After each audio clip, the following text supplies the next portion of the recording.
Vamos a continuar con el mensaje de la semana pasada en Éxodo 3, ¿sí? Capítulo 3. A ver quién me dice en qué versículo nos quedamos, a ver si es cierto que pusieron atención. ¿En qué verso nos quedamos, hermanos?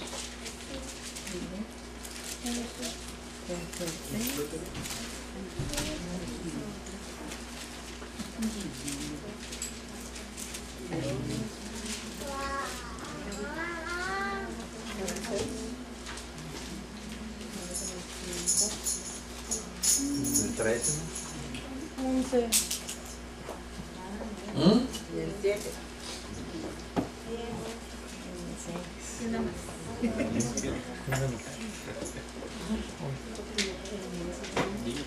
¿En cuál nos quedamos? En el 10. ¿Vamos a empezar el 11 o vamos a ya No, Dios, empezar el 11. Vamos a empezar el 10. Ok, muy bien. terminamos el 10? Estamos viendo un tema tan importante para los que no han venido las últimas 2 semanas.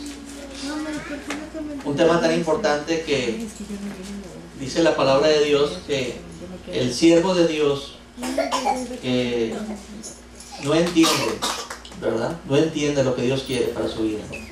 Yo como siervo de Dios debo de entender qué quiere Dios específicamente, en qué área Dios está moviendo para yo colaborar con Dios en mi vida y ser dócil. Y no se prepara y no hace la voluntad de Dios, es un siervo que vaya a recibir, dice la palabra, muchos castigos, muchos azotes cuando venga el Señor. Dios trae consigo un galardón, sus galardones para premiar y pagar a cada quien conforme a sus obras, pero Dios también va a juzgar lo que hayamos hecho. Y como cristianos, Dios quiere que nosotros no sigamos la corriente del cristianismo, o sea, la corriente religiosa del cristianismo, porque yo puedo ser cristiano y hacer todo lo que hacen los demás cristianos, ¿sí? O sea, meterme en un activismo de venir a todas las reuniones, a todos los cultos, a todos los eventos, y si hay un congreso, a andar yendo y andar del tingo al tango. Pero eso no significa que estoy haciendo la voluntad de Dios para mi vida. No puedo yo encerrar a Jesucristo y la voluntad de Dios específicamente para mi vida en una serie de actividades religiosas. A veces eso es lo más cómodo porque es lo más seguro y así cumplo con Dios. No, el secreto es cuando una persona es cristiana es que Dios nos da la responsabilidad a cada uno de nosotros de buscar su voz y escuchar su voz. Y yo tengo que descubrir en la área en particular donde Dios me ha puesto, en esa familia en particular, en ese trabajo en particular, en esa escuela en particular, con ese tipo de familia y de barrio en particular. Yo tengo que descubrir en qué área Dios está moviendo, en qué área Dios está trabajando para yo poder colaborar con Dios en esa área. Yo les decía que Dios no me sigue a mí, yo sigo a Dios, y para yo seguir a Dios yo tengo que poner atención a su voz, yo tengo que entender, yo tengo que buscar su dirección. El Salmo 25 es un salmo muy, muy interesante porque es uno de los salmos más directamente relacionados con buscar la dirección de Dios para todo.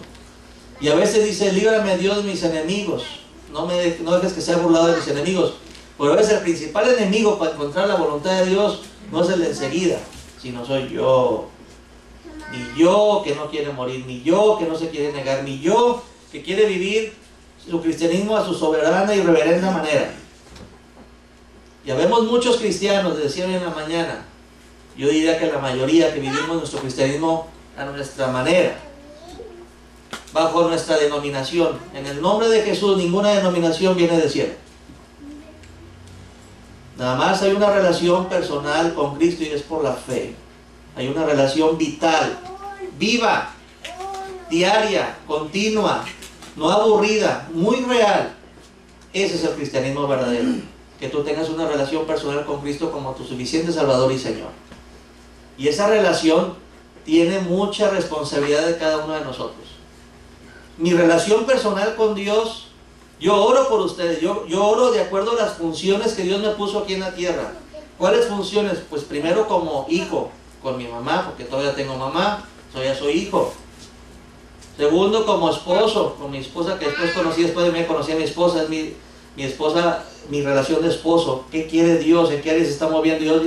Y Dios quiere que colabore con Él en mi función de esposo, en mi función de papá, en mi función de médico, en mi función de pastor, en mi función de compañero de trabajo. Hay muchas funciones, hay muchos roles que juego. Todos ustedes juegan muchos roles en su vida. Imagínense que juegan muchos papeles en esta obra tan maravillosa de teatro, donde es una obra que es un drama, donde hay buenos y malos, como las películas, donde hay gente que camina hacia el bien y gente que se inclina hacia el mal. Es una lucha, es una pugna, y a mí me toca jugar papeles diferentes en esa gran obra en la cual Dios me trajo aquí. No, Dios me invitó a caminar aquí, pero no me pidió consentimiento.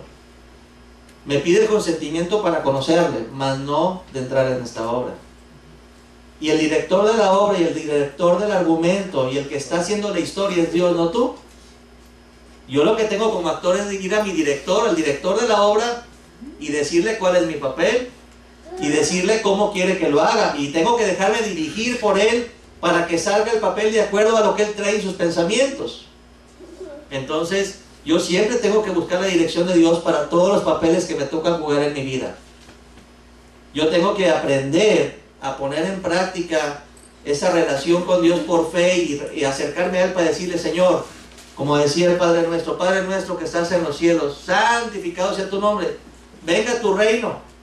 O sea, ¿qué significa venga tu reino? Señor, yo quiero que tú seas el mandamás, la máxima autoridad, el que da las órdenes en mi vida. ¿En qué áreas de mi vida? Pues en todas las que te acabo de platicar. Uno de ustedes son abuelitas, juegan el papel de abuelitas. Hay una voluntad de Dios ahí especial para ustedes. Otras son todavía esposas, otras ya no tienen esposo, pero son mamás. Algunas tienen un ministerio, algunas tienen un trabajo, algunas tienen una relación de convivencia, algunas son líderes de su barrio o de su entorno. Los jóvenes, igual. Cada uno tiene roles diferentes. El secreto es buscar la dirección de Dios. Y es Dios que nos invita siempre a participar con Él.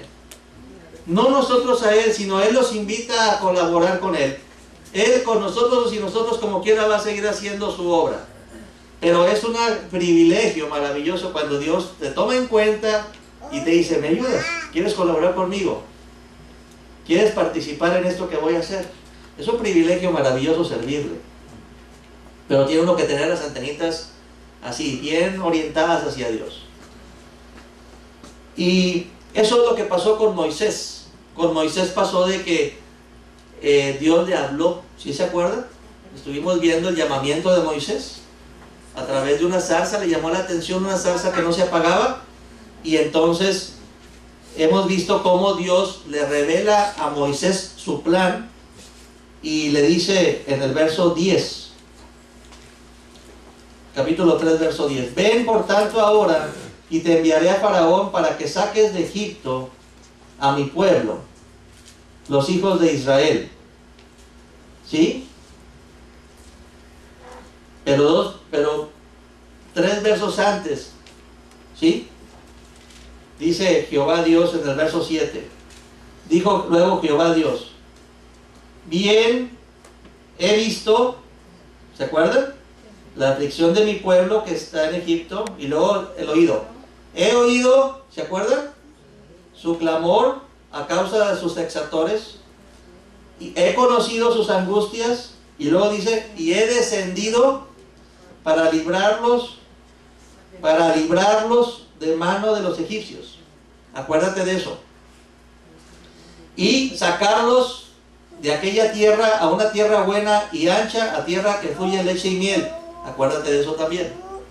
A lugares del cananeo, del eteo, del amorreo, del fereceo, del heveo y del jebuseo.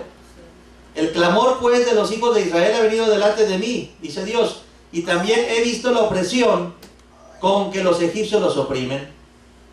Y luego el verso 10 que leímos: ven por tanto ahora y te enviaré a Faraón para que saques de Egipto a mi pueblo, los hijos de Israel.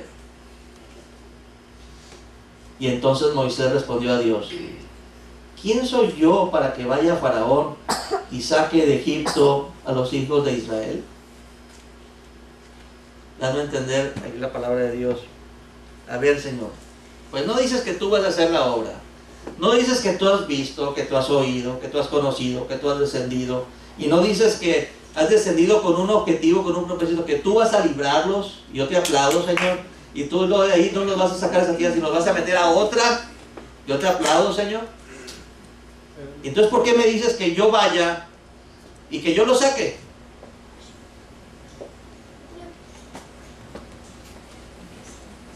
O sea, ¿lo vas a hacer tú o lo voy a hacer yo? Y entonces Moisés por eso le pregunta, ¿quién soy yo, Señor? Para que vaya. Faraón no se había visto. Moisés no se había visto a sí mismo como Dios lo veía. Y así es Dios con nosotros, hermanos. Dios nos muestra que Dios quiere salvar a la gente. Dios quiere cambiar a las personas. Dios quiere consolar a alguien. Y sentimos, Dios quiere consolar a esta persona, pero nosotros, nos dice Dios, pues ve a consolarlo tú. Pues tú consolarlo, Señor, pero pues ¿quién soy yo? Y empezamos a ponerle peros a Dios. Cuando Dios te envía hacia algo, es porque Él lo quiere hacer a través de ti, no tú en tus fuerzas. Es imposible. Moisés no entendía que él no iba a hacerlo en sus fuerzas. Dios iba a trabajar a través de él. Dios quería simplemente que alguien lo representara a él, que alguien fuera su portavoz de él, de su voluntad. Entonces en el verso número 12 dice que le dice Dios algo muy interesante. Dice, ve, porque yo estaré contigo. Y esto te será por señal de que yo te he enviado. Cuando hayas sacado de Egipto al pueblo, serviréis a Dios sobre este monte. En la palabra de Dios dice, en una cita que hace poco yo estaba leyendo y estaba yo reflexionando, y habla en el libro de Romanos, se lo voy a leer tantito nada más, como un ejemplo de lo que viene aquí. Romanos capítulo número 10. Dice la escritura, 10:11. La escritura dice, todo aquel que en él creyere no será avergonzado. ¿Hasta ahí vamos bien? ¿Todos están de acuerdo? ¿Todos dicen amén? Sí, así es. Y luego en el verso 13 afirma, porque todo aquel, o sea, sin límites, todo aquel que invocar el nombre del Señor será salvo. ¿Están todos de acuerdo? Era lo que estaba de acuerdo también Moisés, cuando dice, he oído, he visto, he conocido, he descendido para librar a mi pueblo. Y dice Moisés a Dios, amén. Muy buen plan, Señor. Gracias, Señor. Muy buen plan.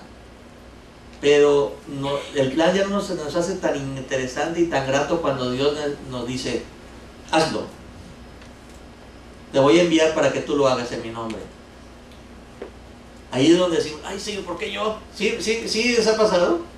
Espérate tantito, Señor. Todavía no terminan las clases del doctor Luis en las mañanas. Todavía no estoy listo. ¿Sí o no?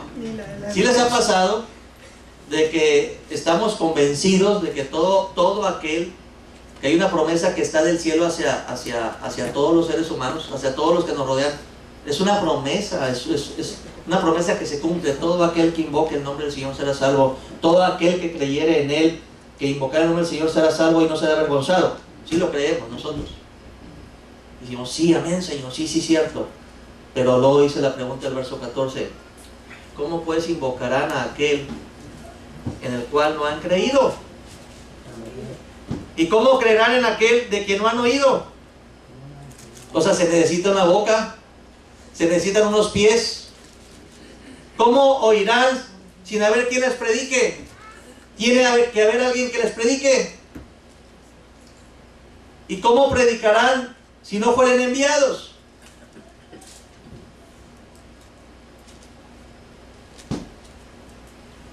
Entonces, ahí está la promesa, hermanos. Lo sabemos. Pero Dios necesita manos, necesita pies, necesita boca, pero sobre todo un corazón dispuesto a obedecer.